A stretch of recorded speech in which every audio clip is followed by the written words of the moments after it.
cherche refuge auprès d'Allah contre le Satan lapidé. Au nom d'Allah, clément et miséricordieux. Et nous t'avons révélé le Coran qui explique toutes choses. Un guide, une miséricorde et une bonne nouvelle pour les musulmans. Au nom de Dieu, gloire et louange à lui.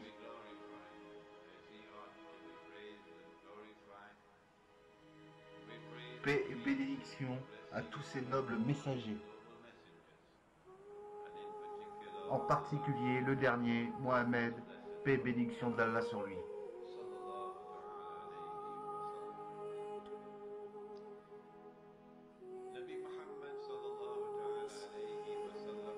Nabi Mohammed, paix et bénédiction d'Allah sur lui, venait d'accomplir le pèlerinage.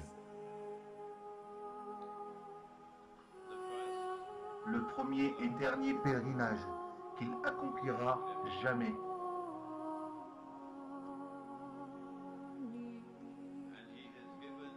Il a donné le serment d'adieu sur le mont Arafat.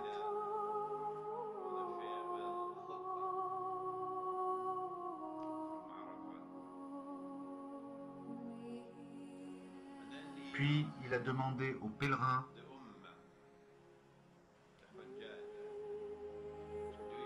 « Ai-je transmis le message ?» Et ils ont répondu « Oui ». C'est après cela que Allah fit descendre cette révélation.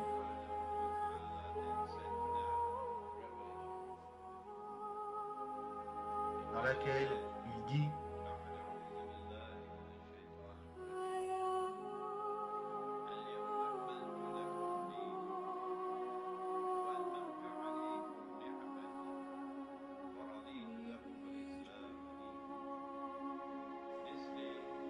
aujourd'hui, j'ai parachevé pour vous votre religion et accompli sur vous mon bienfait. Et j'agrée l'islam comme religion pour vous. Donc le travail est fait. La religion est parfaite. Tout est complet. Ensuite, Nabi Mohammed, paix et bénédiction sur lui d'Allah, rentre à Madina. Il lui reste 80 jours dans ce monde avant qu'Allah ne le rappelle à lui.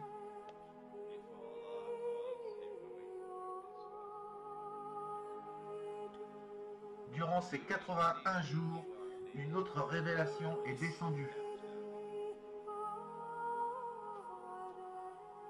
Et donc aujourd'hui, j'ai parachevé pour vous n'est pas la dernière révélation.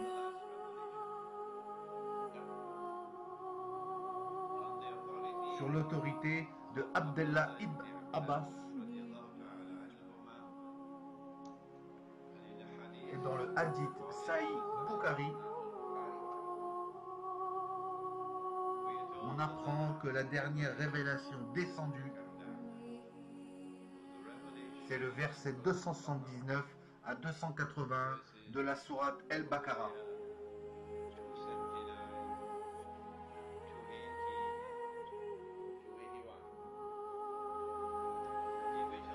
Où Allah s'adresse à ceux qui croient en lui. Oh, vous qui croyez! Il ne s'adresse pas aux mécréants, mais à ceux qui croient en Allah. Et il leur ordonne, craignez Allah. Donc, quand il s'adresse à nous, puis déclare, craignez Allah, c'est qu'une parole très importante va suivre.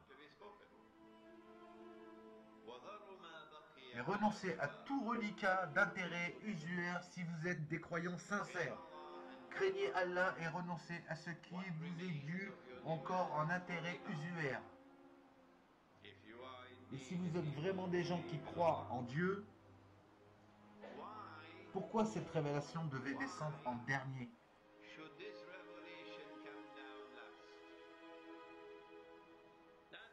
C'est la question numéro 1. La révélation se prolongeait depuis l'époque d'Adam.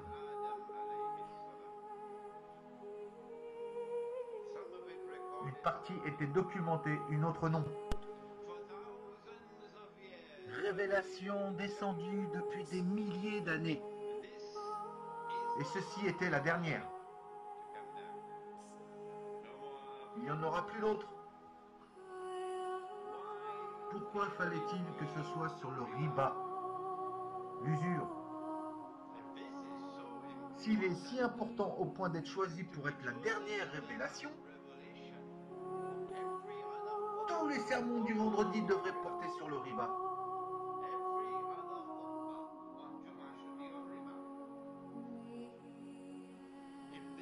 S'il est si important au point d'être choisi pour être la dernière parole à descendre,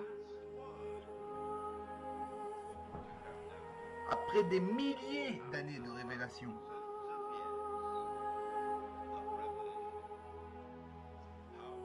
combien de fois le sermon du vendredi aborde le thème du riba, l'usure?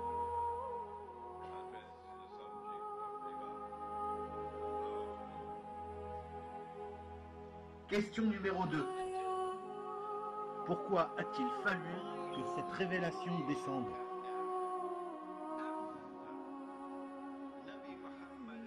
Après que Nabi Mohamed, paix et bénédiction sur lui d'Allah, ait demandé: ai-je délivré le message? Oui. Et la révélation arrive déclarant que le travail est achevé et que la religion a atteint la perfection. C'est après cette déclaration,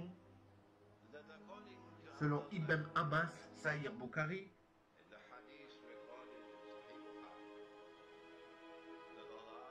qu'Allah envoie encore une dernière révélation. Qu'implique d'envoyer encore une révélation?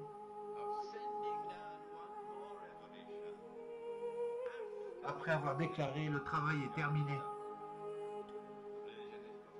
la religion parfaite et la révélation complète. Se pourrait-il qu'il y ait là le plus grand danger?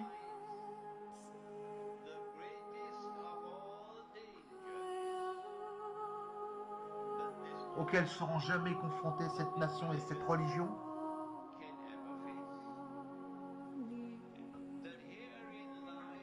Qu'il y a là le destructeur potentiel de la religion et de la nation.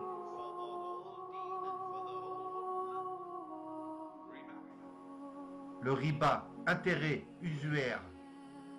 Nous allons réfléchir à ces deux questions.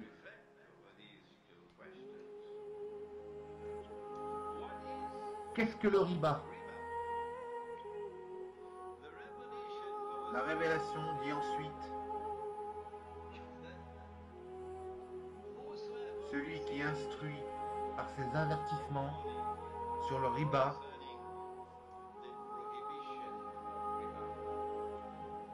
aura renoncé à cette pratique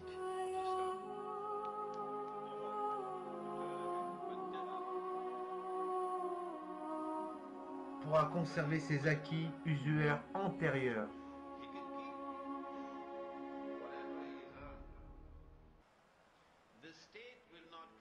Et son cas relèvera du Seigneur. L'État ne le poursuivra pas, son affaire ne relève plus de ce tribunal-ci, mais de celui-là.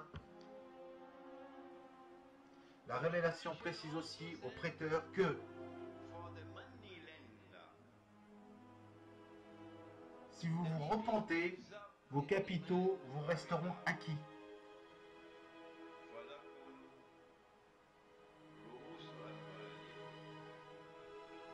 Ils ont droit au retour de leur somme principale.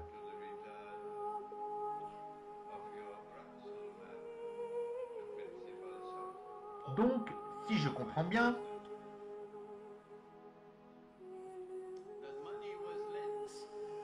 l'argent était prêté pour être rendu avec un montant supplémentaire.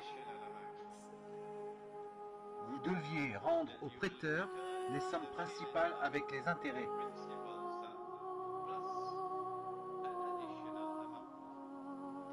Mais si le prêteur renonce à ses intérêts, il a le droit de récupérer la somme principale.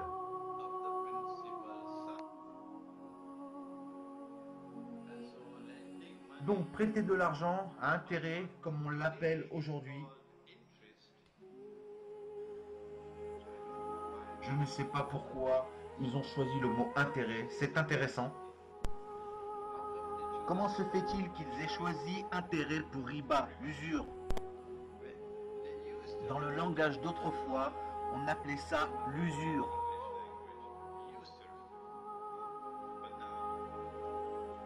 De nos jours, ils n'aiment pas les mots homosexuels. Alors ils ont choisi un plus gentil, gay.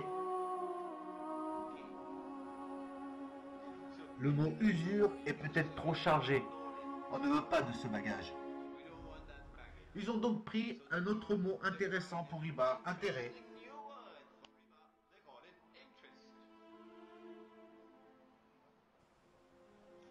Donc, prêter de l'argent avec un taux d'intérêt est une transaction qui implique le riba, l'usure.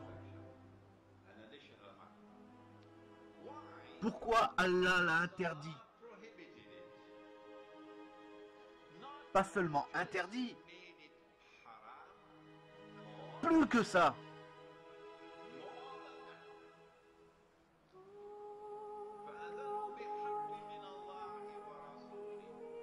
Si vous persistez à prêter de l'argent à intérêt, ou bien si vous mettez votre argent sur un compte de dépôt fixe à la banque, en cueillant les intérêts, si vous achetez une obligation, un autre joli mot qu'ils ont sorti, si vous achetez une obligation, vous êtes prêteur. Vous prêtez de l'argent à intérêt. Peu importe que vous prêtiez à intérêt à votre voisin de palier, à votre neveu ou à votre banque.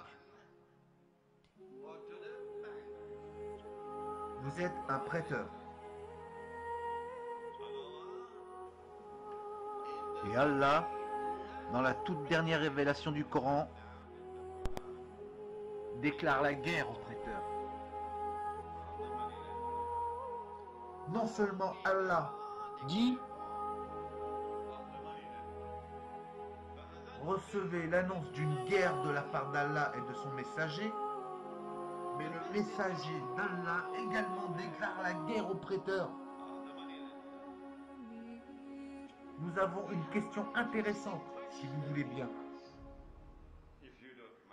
Si Allah est en guerre contre les prêteurs, et si le prophète d'Allah est en guerre contre le prêteur, et que nous ne sommes pas en guerre contre le prêteur, que va-t-il advenir de nous?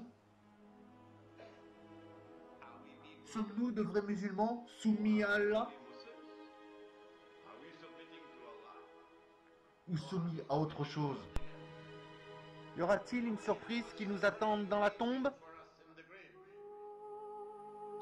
Quand nous dirons aux anges: venez nous interroger, je suis musulman, et qu'ils diront: menteur.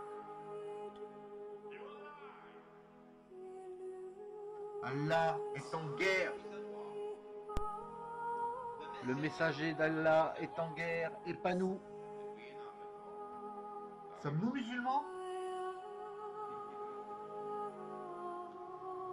Comment se fait-il qu'Allah déclare une guerre pour le riba, l'usure? Qu'y a-t-il de si dangereux dans le riba, l'usure? Pourquoi est-il interdit? Le Coran répond-il à cette question? Oui. À plusieurs reprises. Et il dit par exemple: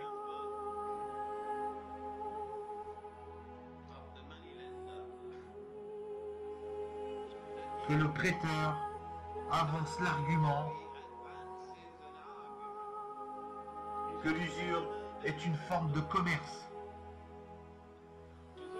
Qu'en prêtant à intérêt, il ne fait que du commerce.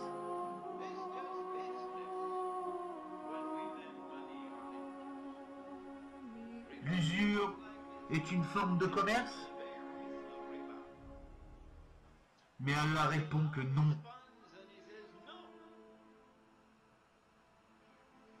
Allah a permis le commerce et interdit l'usure. Il établit le contraste entre le commerce et l'usure.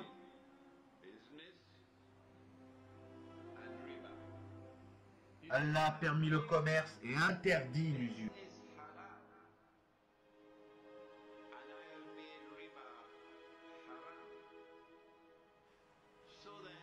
Mais alors, quelle est la différence entre le commerce et le riba, l'usure?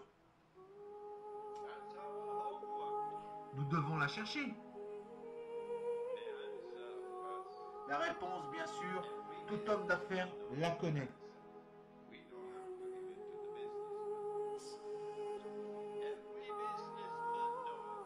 Il sait que lorsqu'on réalise une opération commerciale, on prend un risque.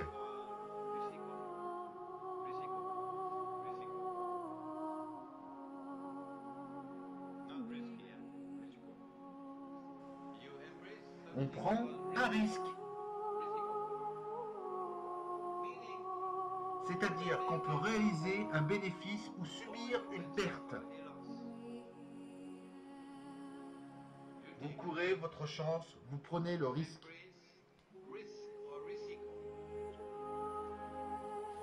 Quand vous réalisez une opération commerciale en assumant ce risque,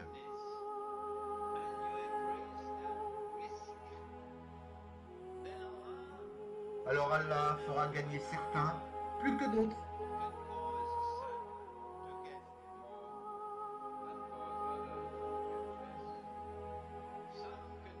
Certains réalisant un profit, d'autres essuyant une perte. Ainsi, les richesses circuleront dans l'économie, afin que le butin ne circule pas seulement parmi les riches d'entre vous. Sinon, les riches resteraient en permanence riches. Et les pauvres resteraient pauvres à tout jamais. Non? Allah est Al-Razak, celui qui accorde la subsistance. Et Allah dispense ses bienfaits à qui il veut, sans compter. Il peut donner à certains et il peut prendre à d'autres. Donc un jour pour toi, un jour pour eux. Les riches qui vivent aujourd'hui à Damansara, Ent ou à Jandak Baik, un jour pourraient vivre dans un kampong. Puis les pauvres vivent dans les kampongs et les riches dans les villes. Et les pauvres qui n'ont pas la voiture et doivent circuler à moto, dangereuse, demain ils peuvent devenir riches.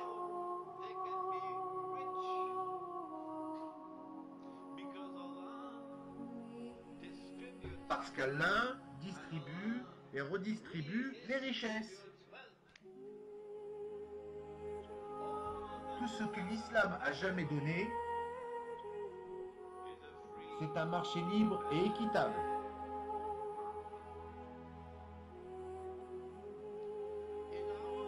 Dans notre marché, nous n'effectuons pas de distinction entre un hindou et un juif,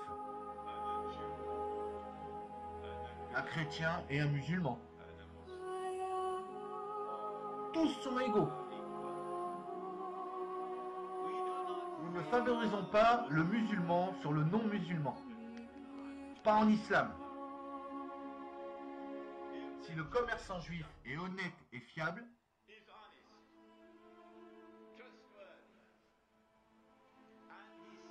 et vend à un prix équitable des produits de qualité, nous achèterons chez lui. On ne préférera pas le musulman au juif parce qu'il est musulman. Pas en affaires. Si notre marché, il y a égalité de traitement.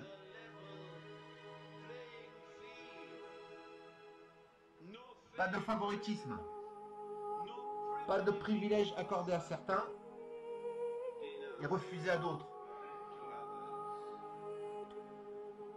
Vous vous demandez où en est l'islam aujourd'hui? Comme nous aurions voulu des gouvernements avec 1% de connaissances en islam. 1% serait déjà merveilleux.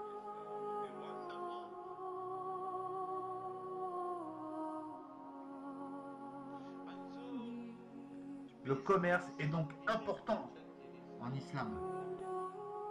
Le marché doit être libre et équitable en islam.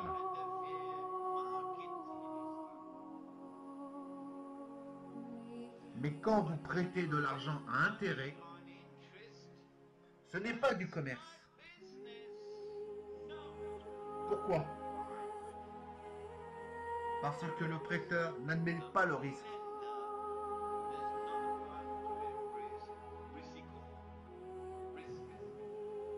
Il ne veut jamais avoir à subir de pertes. Il veut fermer la porte à Allah.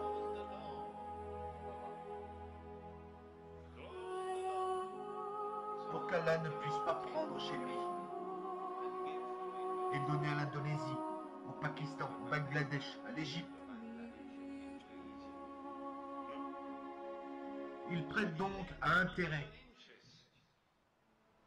pour s'immuniser contre la perte.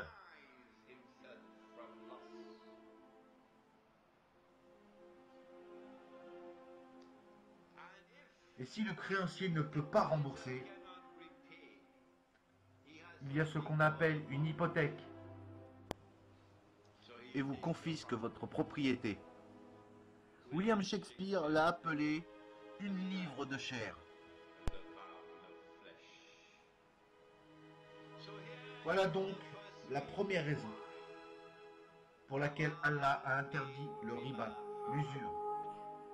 Parce que quand l'économie est basée sur l'usure, l'argent ne circule plus à travers l'économie.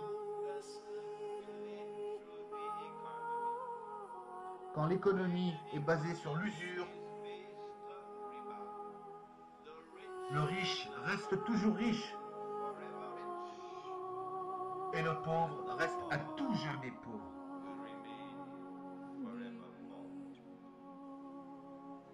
Quand les riches sont maintenus riches, c'est de l'oppression. Car quand les pauvres sont maintenus pauvres, c'est de l'oppression. Veux-tu connaître celui qui traite de mensonge le jour dernier? C'est de cela qu'il s'agit. D'oppression. L'islam est venu libérer le monde de l'oppression.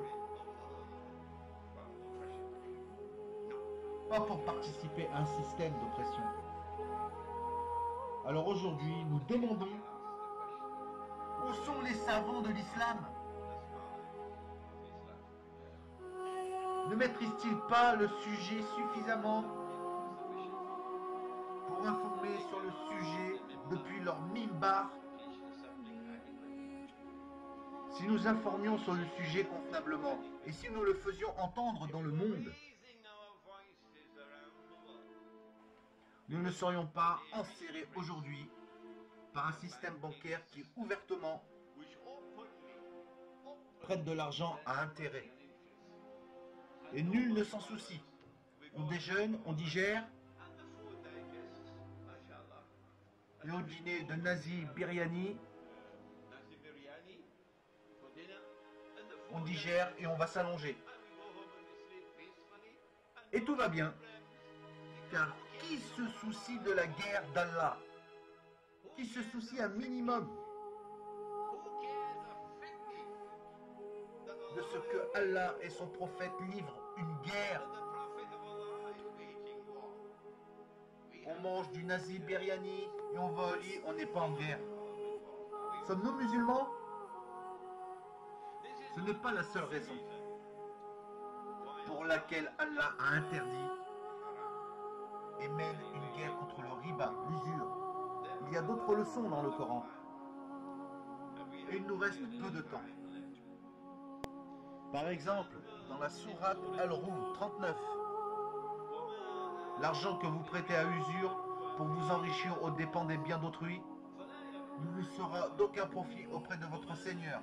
Mais l'argent que vous donnez en aumône pour être agréable à Dieu sera pour vous porter à plusieurs fois sa valeur. Allah fait maintenant le contraste entre l'usure et l'aumône. Il avait fait le contraste entre l'usure et le commerce. Maintenant, il fait le contraste entre l'usure et l'aumône. Il dit que si vous prêtez votre argent à intérêt pour le faire fructifier, il ne fructifiera pas chez Allah. Et si vous le donnez en aumône, pour être agréable à Allah, c'est-à-dire une aumône sincère, il sera multiplié pour vous chez Allah. Alors, qu'y a-t-il dans ce contraste entre aumône et usure qui nous démontrerait pourquoi l'usure est interdite?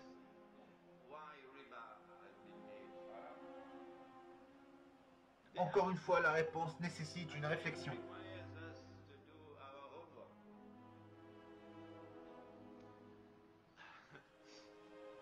Un acte parfait de charité,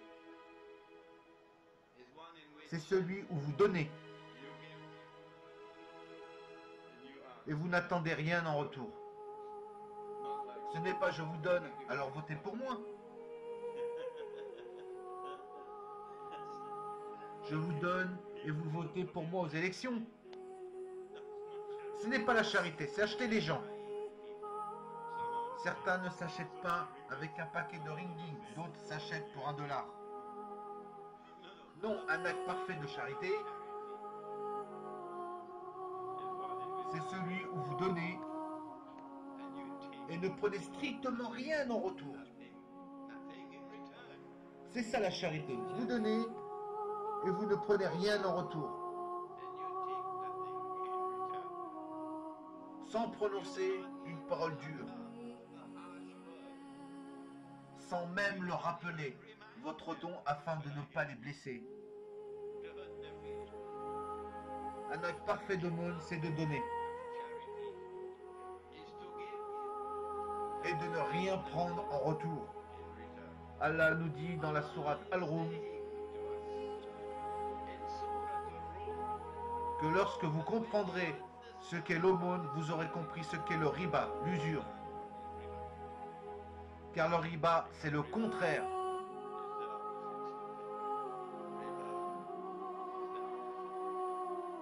Le parfait acte de riba, usure, c'est lorsque vous prenez,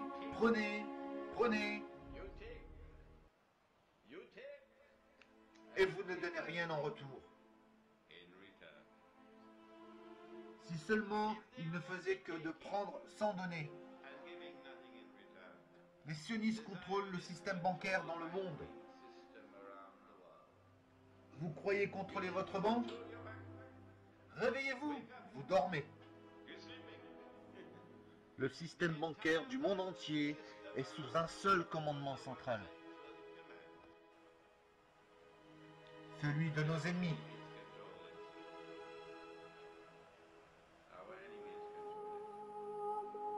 Alors, si le système bancaire dans le monde prend sans rien donner en retour, demain, ce sera l'esclavage. Il y en a aujourd'hui qui sont incapables de comprendre ces paroles parce qu'ils sont encore endormis. Ils ont des yeux mais ne voient pas, des oreilles mais n'entendent pas, des cœurs mais ne comprennent pas. Ils sont comme des bovins. Mais tous les gens ne sont pas comme ça. Il y a ceux qui ont la capacité de penser. Ils ont compris que l'esclavage est en marche.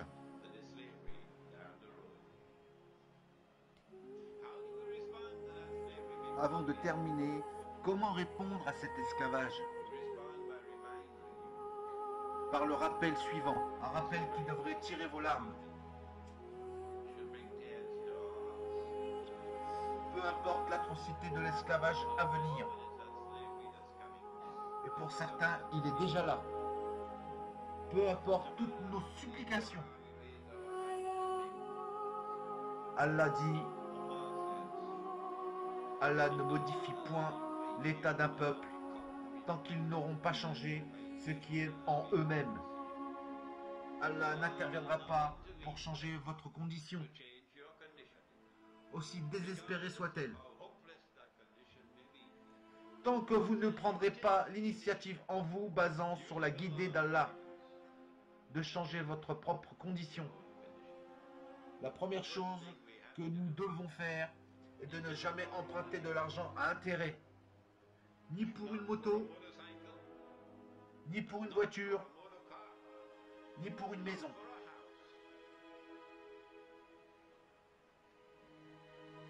Ne mettez jamais votre argent sur un compte de dépôt fixe. N'achetez pas d'obligations, ce qui ferait de vous un prêteur. Nourrissant son épouse et ses enfants des intérêts, mettant le feu dans leur ventre. Si vous l'avez fait, repentez-vous et jamais plus ça.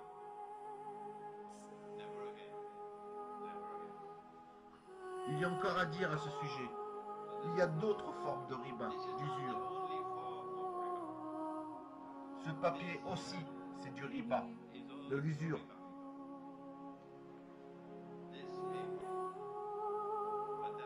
Mais ce sera pour une autre fois.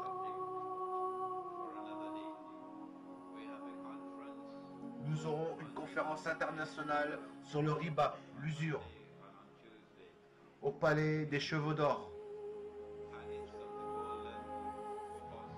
Pas des bovins, des chevaux. Lundi 26 et mardi 27 novembre 2012. Votre frère présentera l'islam, les pétrodollars et au-delà.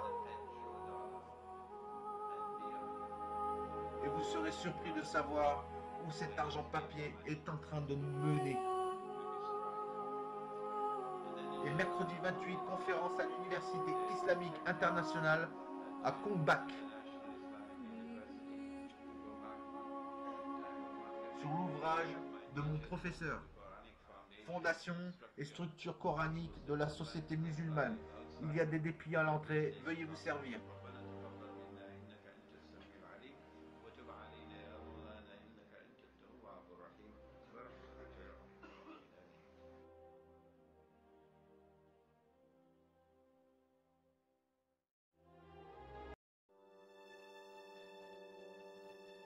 Vous expliquez que la loi du 3 janvier 1973 est un acte en fait profondément anti-français qui permet en fait à la grande puissance de mettre la mainmise sur la France pour la simple bonne raison que l'État français ne peut plus s'autofinancer à 0%. Tout le monde le dit en ce moment, hein, voilà, alors, ça sort de partout. Hein. Alors justement, vous n'avez pas de boule de cristal.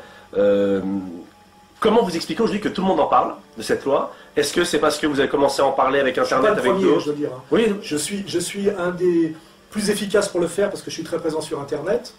Mais je reconnais que je ne suis pas le premier. Je reconnais même que Mélenchon en a parlé une fois. Alors justement, peu importe qui est le premier ou pas, est-ce que vous pensez que ça va être un des grands thèmes de l'année prochaine? Et est-ce qu'on peut gagner des points sur ce combat, au moins de la récupération, de recouvrer...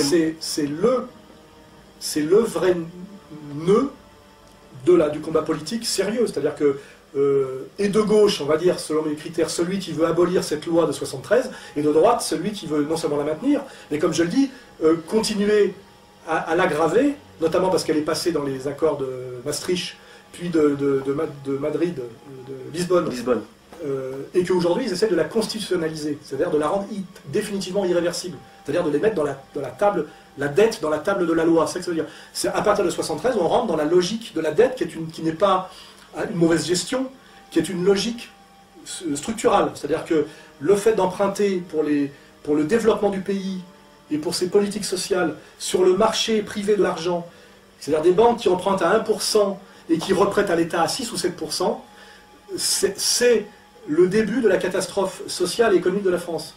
Et c'est ça la dette. La dette est un racket bancaire qui a été autorisé par une filouterie des banquiers qui a été permise par la lâcheté et la trahison des politiques. Et ça s'est fait après l'éviction de De Gaulle, qui à mon avis s'y opposait, et ça a été fait par le gouvernement Giscard, sous la présidence Pompidou, et ça s'appelle la loi Pompidou-Giscard-Rothschild. Hein, voilà. Et c'est voilà, le début de la toute-puissance de la banque, c'est-à-dire la banque qui prend définitivement le pouvoir sur les politiques, et donc la banque qui est le vrai pouvoir politique caché, et qui est, comment dirais-je, la pente fatale de l'inégalité sociale aggravée, de la faillite des États, qui n'est pas non seulement une faillite, mais une faillite organisée, et un rachat, comment dirais-je, pas cher. C'est le principe même de comment dirais-je, de la garantie hypothécaire, dans le prêt bancaire d'une banque qui prête à une entreprise, à un taux suffisamment élevé pour que l'entreprise soit obligée de faire faillite. C'est-à-dire qu'à la fin, la banque possède tout. Cette logique privée du prêt non remboursable contre garantie hypothécaire pour la PME est exactement à une échelle supérieure la stratégie et la logique de la banque pour prendre possession entièrement de la richesse des États à travers la captation du travail des travailleurs productifs et en créant leur misère. Et ça, c'est l'analyse que je fais de la violence, qui correspond exactement à la critique qu'on pouvait faire du servage par les féodaux, comment dirais-je, au Moyen-Âge. Hein, privilège de droit divin, qui fait que des pauvres travaillent la terre et que les autres bouffent pour chasser et les mépriser et les regarder crever de faim. C'est exactement ce qui est en train de s'accomplir en ce moment. C'est admis par de plus en plus de gens, notamment Chouard, comment il s'appelle, je crois que c'est Étienne Chouard, qui vient de la gauche et de l'économie, qui l'a découvert récemment naïvement et qui est exactement sur ma position, que j'ai rencontré d'ailleurs, et qui m'a dit non seulement « Alain, tu as entièrement raison », mais il allait plus loin, il m'a dit « Et derrière, c'est Rothschild ». Il a osé aller jusque-là. Et c'est vrai, derrière, c'est Rothschild. Voilà. Alors, dans votre livre, il y a plusieurs figures historiques auxquelles soit vous êtes sensible, soit vous êtes hostile. Alors, il y en a trois qui ont retenu mon attention. Il s'agit de Lincoln, de Kennedy, de Gaulle.